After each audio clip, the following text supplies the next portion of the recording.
বিসমিল্লাহির রহমানির রহিম। সালামুন আলাল মুরসালিন, আলহামদুলিল্লাহি রাব্বিল আলামিন। আমি Mostafa Kamal Quranic message YouTube channel থেকে সালাম জানাচ্ছি। সালামুন আলাইকুম এবং সাদর আমন্ত্রণ জানাচ্ছি আজকে ভিডিও দেখার জন্য।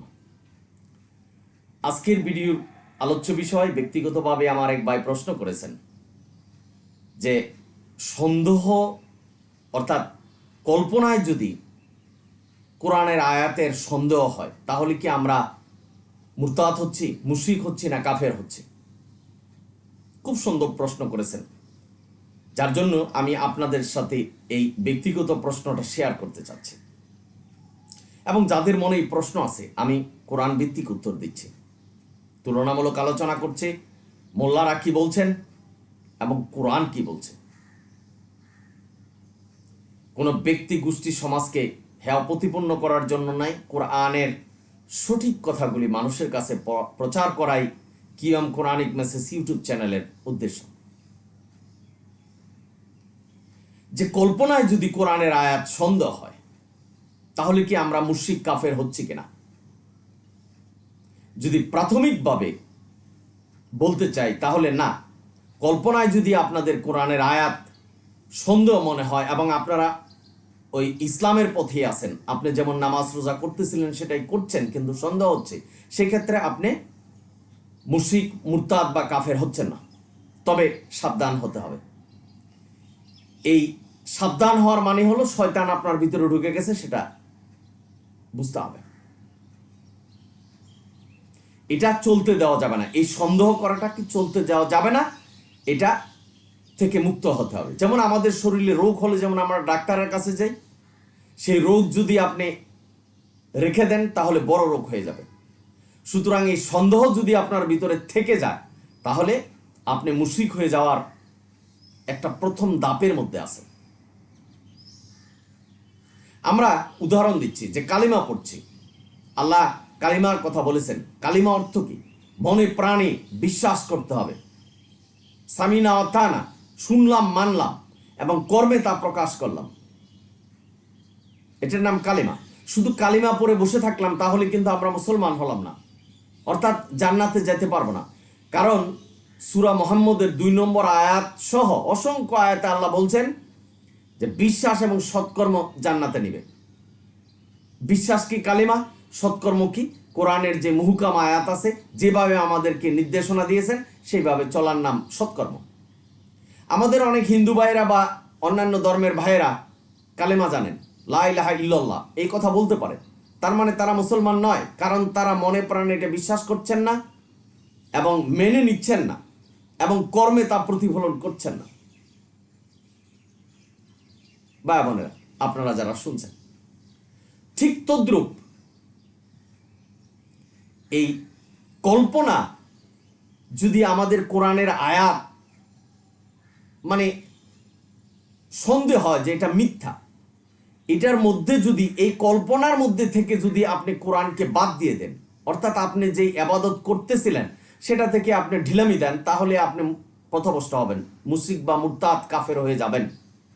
কিন্তু আপনার কল্পনা হচ্ছে, আপনার কল্পনায় কোরআনের আয়াতকে সন্দেহ মনে হচ্ছে, কিন্তু আপনি সেই ইবাদত করতেছেন, সেই ক্ষেত্রে আপনি প্রাথমিকভাবে কিন্তু কাফের মুশরিক কিছুই হচ্ছেন না।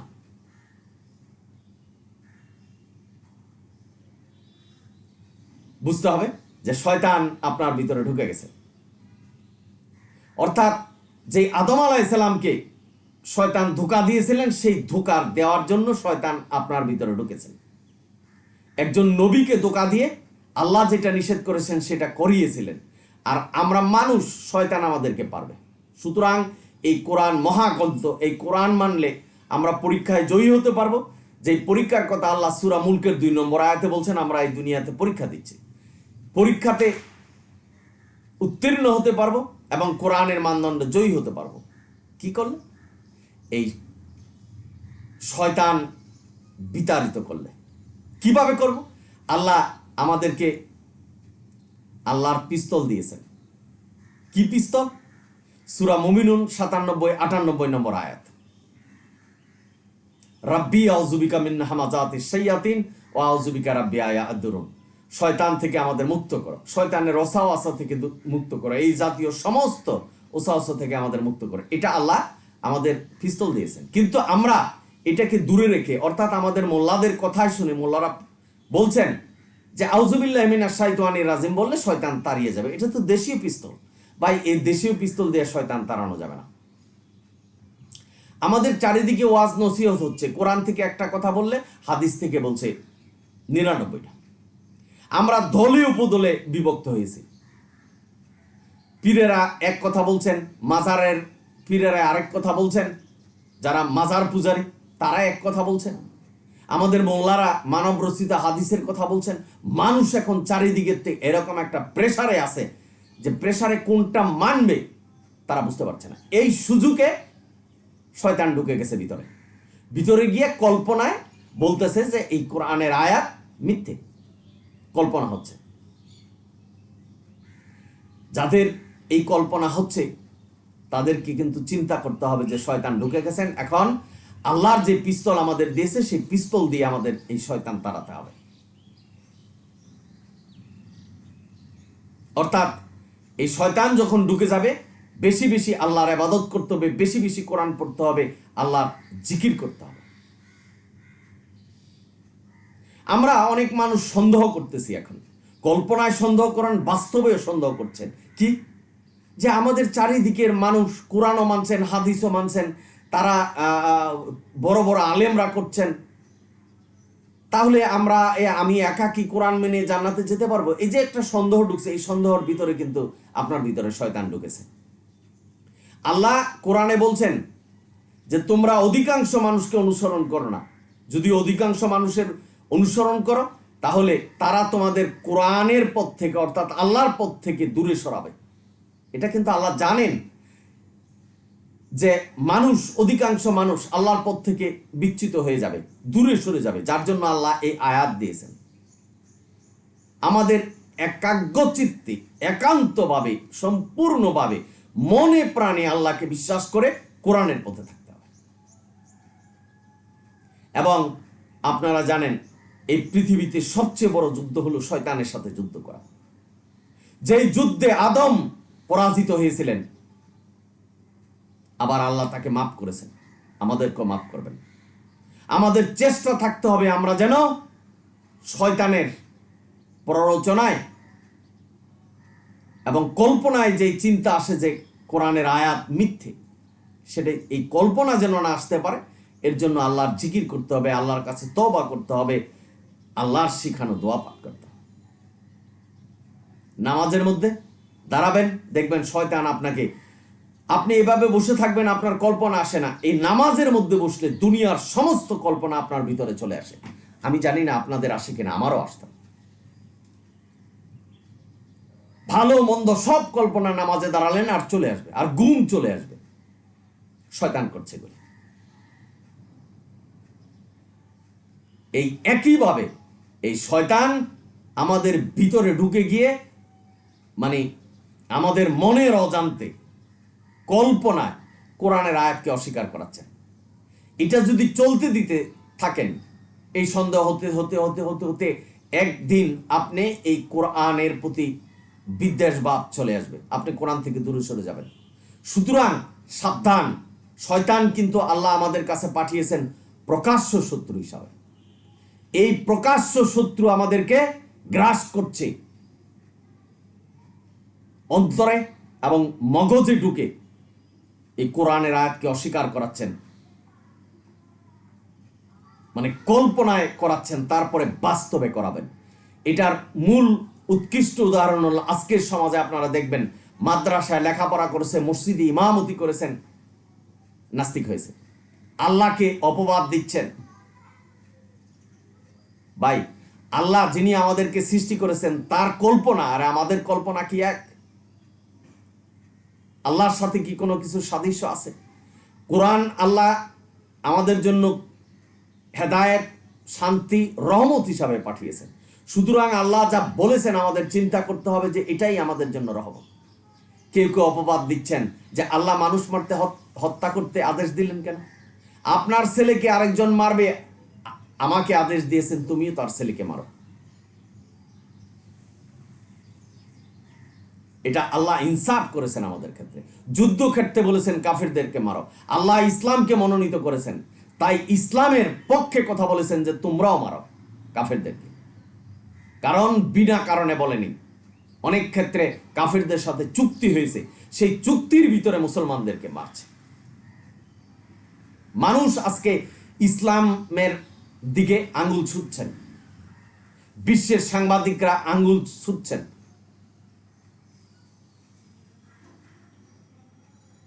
কাফেররা যুদ্ধ করে মুসলমানকে মারছেন, সেদিকে আঙ্গুল ছুটছেন না। হিটলার ৬০ লক্ষ ইহুদিকে হত্যা করেছেন, সেদিকে খুব একটা মনোনিবেশ নাই। একজন মুসলমান যদি ন্যায়সঙ্গতভাবে কারোর সাথে যুদ্ধ করে, সেটা আঙ্গুল ছুটছেন। ভাই বোনেরা, আপনারা যারা শুনছেন, সুতরাং যাদের ভিতরে এই সন্দেহ আছে, আল্লাহর শিখানো পিস্তল দিয়ে শয়তানকে ধ্বংস করতে হবে। পৃথিবীতে এমন কোনো গ্রন্থ নাই, এমন কোনো আদেশ নেই যে আদেশ যে কোরআনের বাইরে গিয়ে আপনি জান্নাত পাবেন, যে মানব রচিত হাদিস অবলম্বন করলে জান্নাত পাবেন। নবী কখনো বলে যায় নাই, কোনো প্রমাণ নেই।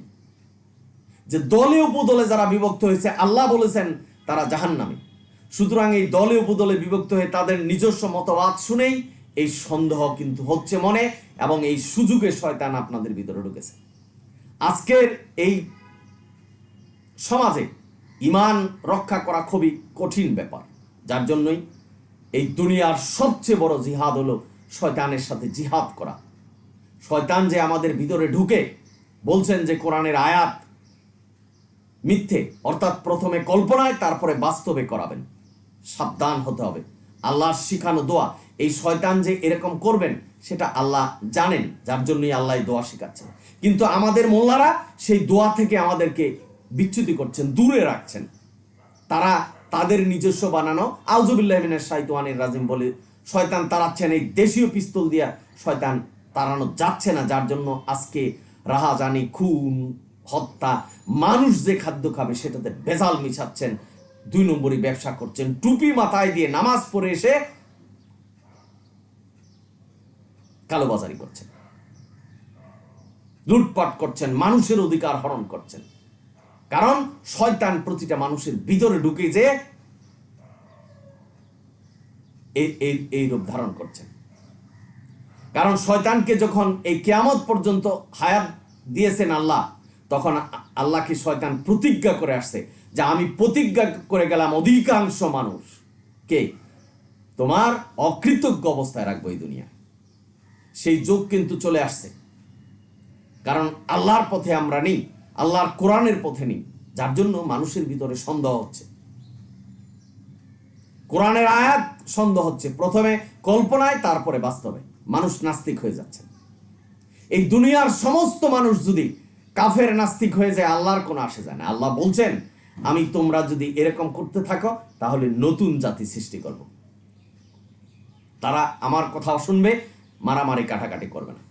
আজকের সমাজে মানুষ চিন্তা করছেন যে আল্লাহ কোথায়, যেখানে কাফেররা মুসলমানদেরকে মারছেন, শিশুদেরকে হত্যা করছেন, আমরা আফসোস করছি, চিন্তা করছি, আল্লাহকে অপবাদ দিচ্ছি, তুমি কোথায়?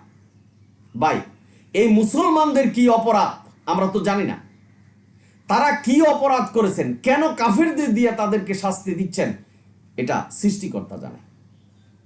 আল্লাহ দেখেন বজ্রপাত দিচ্ছে, ঘূর্ণিঝড় দিচ্ছে, বন্যা জলোচ্ছ্বাস দিয়ে মানুষকে হত্যা করছেন, এবং কি শিশুদেরকে হত্যা করছেন। আজকে দেখবেন সূরা রাদের আল্লাহ বলছেন আমি বজ্রপাতের দিয়ে মানুষকে হত্যা করি, এমনকি শিশুকে হত্যা করছেন। এই শিশুর অন্তরের খবর আল্লাহ জানেন, এটা বড় হলে কি হবে, কি ক্ষতি করবে ইসলামের, তাকে হত্যা করেছেন। সুতরাং আল্লাহর কার্যের, আল্লাহর যে কার্যগুলি করছেন এটার কোনো অভাব দেয়। আমরা কি বন্যা ঘূর্ণিঝড়ে শিশুরা মরছেন না, আমরা কি আল্লাহকে দায়ী করতে পারবো? কারণ এই ঘূর্ণিঝড়, বন্যা, জলোচ্ছ্বাস সব আমাদের নিজেদের কামাই।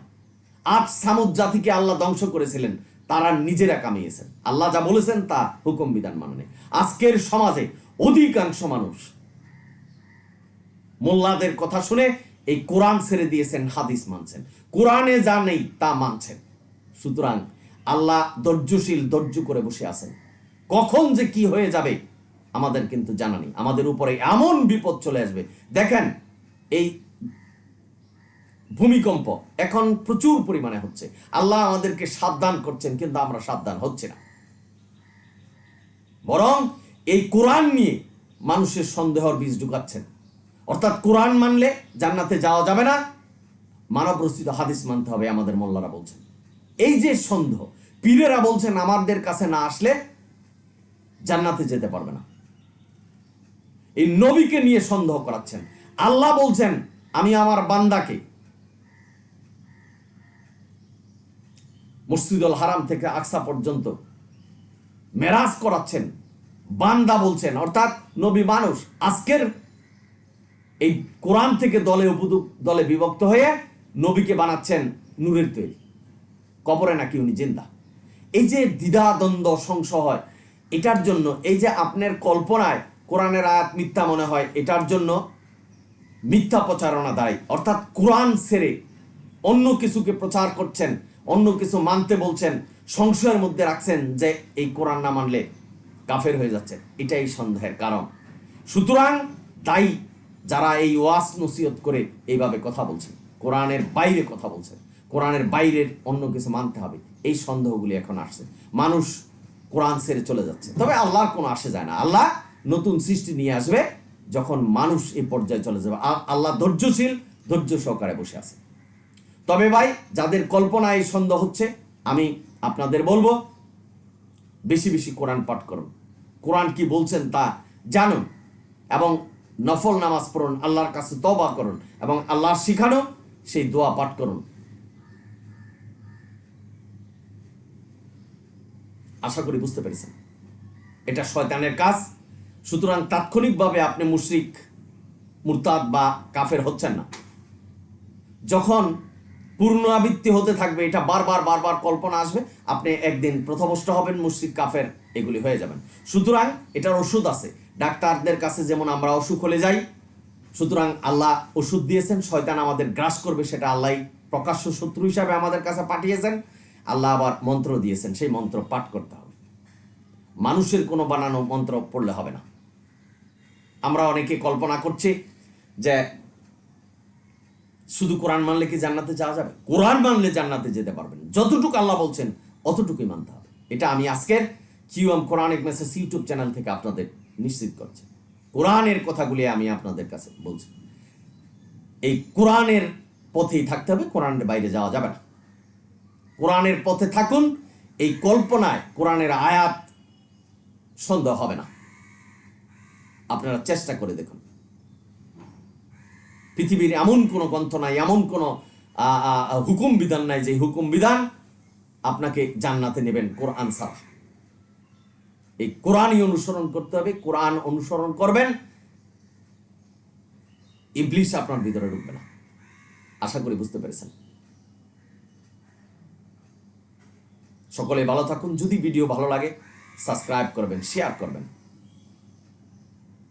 আপনারা সকলেই ভালো থাকুন, এবং আমি আপনাদের জন্য দোয়া করছি যেন আপনারা কোরআনের পথে থাকতে পারেন। আলহামদুলিল্লাহি রাব্বিল আলামিন। সালামুন আলাইকুম।